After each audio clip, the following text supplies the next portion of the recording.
Hi friends, కరకరలాడే chicken పకోడీని ఇంట్లోనే simple and టేస్టీగా స్ట్రీట్ స్టైల్లో లాగా అయితే తయారు చేసుకుందాము. అందుకోసము ఒక బౌల్లోకి బోన్లెస్ చికెన్ని 1/2 kg తీసుకొని పసుపు, కారము, ధనియాల పొడి, గరం మసాలా, సాల్ట్ వేసుకొని 2 ఎగ్స్ని బ్రేక్ చేసి వేసుకొని అల్లం వెల్లుల్లి పేస్టు, హాఫ్ లెమన్ని పిండుకున్న తర్వాత మొత్తాన్ని ఒకసారి బాగా కలుపుకోవాలి.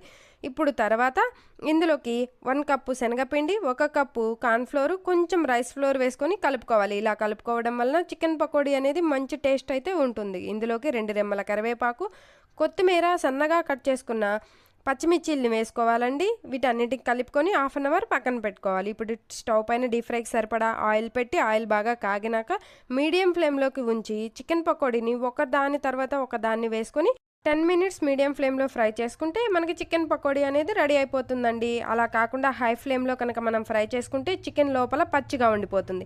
ఇప్పుడు వేడి వేడి chicken pakodi ready. Please subscribe.